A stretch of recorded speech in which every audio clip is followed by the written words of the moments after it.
गौतम बुद्ध के समय में एक छोटे से गांव में एक व्यक्ति रहता था जिसका नाम आनंद था। आनंद अपने जीवन में बहुत परेशान और दुखी था। उसे अपने परिवार में मतभेद और काम में असफलता का सामना करना पड़ा था। वह अपने मन की शांति के लिए इधर उधर भटक रहा था, लेकिन कहीं भी उसे समाधान नहीं मिला। एक दिन आनंद ने सुना कि गौतम बुद्ध उनके गांव के पास के जंगल में अपने शिष्यों के साथ ठहरे हुए हैं और वहां पर प्रवचन दे रहे हैं। यह सुनकर आनंद ने सोचा कि बुद्ध से मिलकर शायद उसे अपने प्रश्नों का उत्तर मिल सके। अगले दिन वह जंगल में बुद्ध के शिविर की ओर चल पड़ा। जब आनंद वहां पहुंचा तो उसने देखा कि कई लोग बुद्ध के पास बैठे थे और ध्यान लगा रहे थे। बुद्ध के चेहरे पर एक गहरी शांति और सुकून था, जिसे देखकर आनंद को आश्चर्य हुआ। वह धीरे धीरे उनके पास गया और हाथ जोड़कर नम्रता से बैठ गया। बुद्ध ने उसे देखकर एक मुस्कान दी और पूछा, क्या बात है पुत्र, तुम बहुत विचलित दिखाई दे रहे हो। आनंद ने अपने जीवन की सभी परेशानियों और चिंताओं को बुद्ध के सामने रखा। उसने कहा, मुझे नहीं पता कि मैं अपने मन की शांति कैसे पा सकता हूं। मैं बहुत प्रयास कर चुका हूं, लेकिन सभी प्रयास विफल रहे।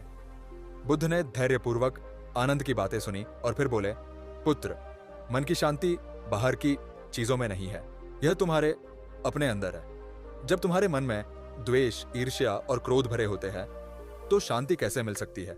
जैसे एक शांत जलाशय में पत्थर फेंकने से लहरें उठती है, वैसे ही तुम्हारे मन में भी अशांति उत्पन्न होती है।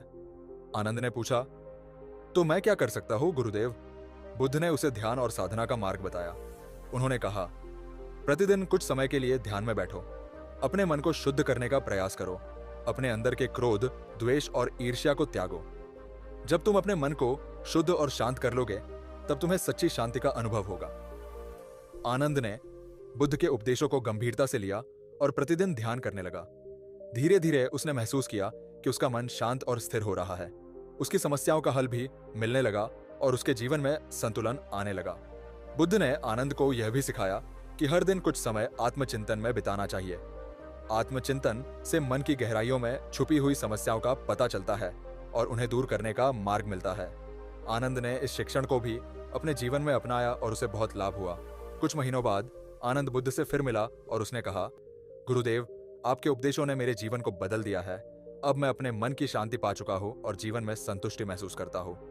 आपके आशीर्वाद और मार्गदर्शन के लिए मैं आपका आभारी हूं। बुद्ध ने मुस्कुराते हुए कहा, याद रखना पुत्र, शांति हमेशा तुम्हारे अंदर ही होती है, उसे बाहर ढूंढने की आवश्यकता नहीं है। साधना और ध्यान से तुम इसे हमेशा पा सकते हो। आनंद ने बुद्ध के चरणों में प्रणाम किया और अपने नए जीवन की ओर अग्रसर हो गया। उस दिन के बाद से उसने अपने जीवन में मन की शांति बनाए रखने के लिए ध्यान और साधना को कभी नहीं छोड़ा। इस प्रकार गौतम बुद्ध के उपदेशों ने आनंद के जीवन में शांति और संतुलन लाया। इस कहानी से यह स्पष्ट होता है कि मन की शांति पाने के लिए आत्म अवलोकन और साधना का महत्व कितना अधिक है।